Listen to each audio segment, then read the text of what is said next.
Hello friends, welcome to the eighth part of the topic shear force and bending moment diagram.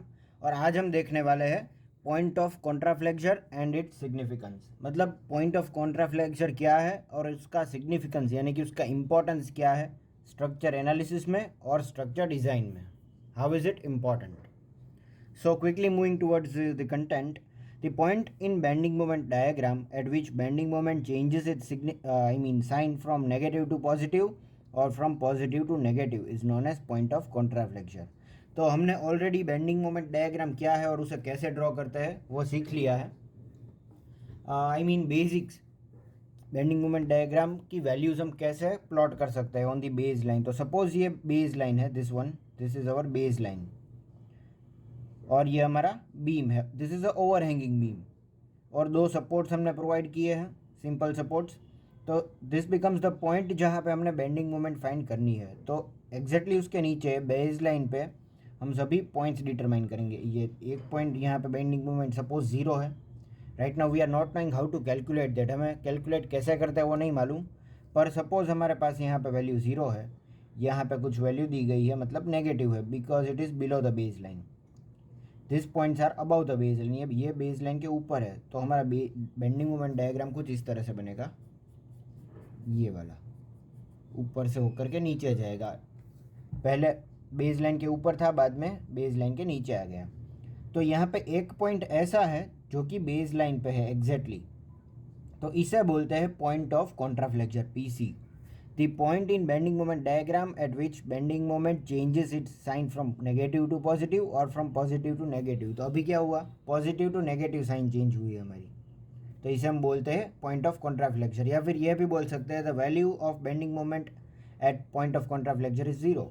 मतलब यहाँ पे point of contraflexure पे bending moment कितनी हो गई, ज़ीरो।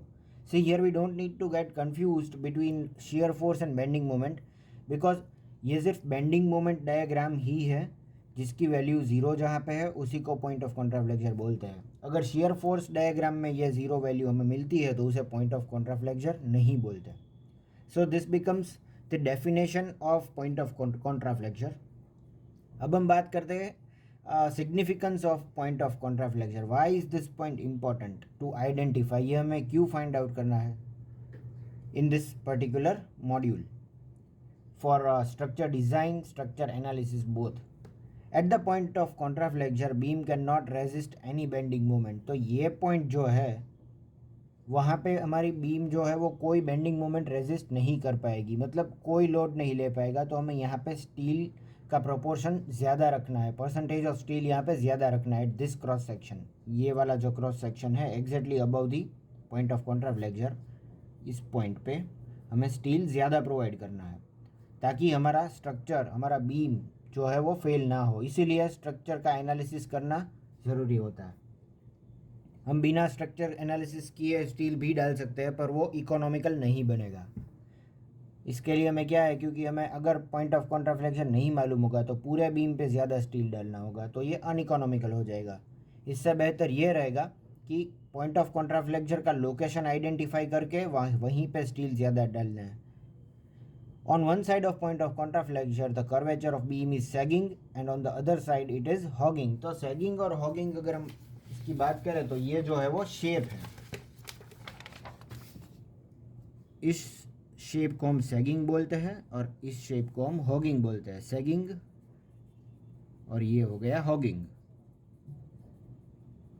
तो बीम का जो पॉइंट ऑफ कॉन्ट्राफ्लेक्चर है उसकी एक तरफ जो शेप है वो सैगिंग है और एक तरफ जो है वो कुछ इस तरह से हॉगिंग रहेगा, लाइक दिस। प्रैक्टिकली हम बात कर रहे हैं, एक है सैगिंग और दूसरा है hogging. Then third point for significance is also known as point of inflection और वर्चुअल हिंज। तो ये दोनों जो है वो another name it is for point of contraflexure. So you can be asked what is virtual hinge, you can be asked what is point of inflection, or you may be asked what are the another names for point of contraflexure। तो हमें ये चीज़ें याद रखनी है। ये sagging hogging का जो पॉइंट था इससे पहले, इसका इम्पोर्टेंस इसलिए है क्योंकि ये जो सेगिंग टू होगिंग हमारा शेप, मतलब होगिंग टू सेगिंग या फिर सेगिंग टू होगिंग हमारा शेप जो चेंज हो रहा है उस पॉइंट पे हमें बेंडिंग मोमेंट कम होने की मतलब ज़ीरो होने की वजह से स्टील ज़्यादा प्रोवाइड करना है। फिर for arrangement of steel in RCC beam point of Contra flexure is important. जैसा कि मैंने बताया, स्टील फिक्सिंग के दौरान हमें ये ध्यान रखना है कि ये पॉइंट ऑफ कॉन्ट्रा फ्लेक्चर पे हम स्टील ज़्यादा डालें। तो ये स्ट्रक्चर डिज़ाइनर ने हमने ऑलरेडी प्रोवाइड करके दिया होगा ड्राइंग में। So friends, this is all about the 8th part of the topic, point of contraflexure and its significance. Wait for the 9th part. Thank you for watching.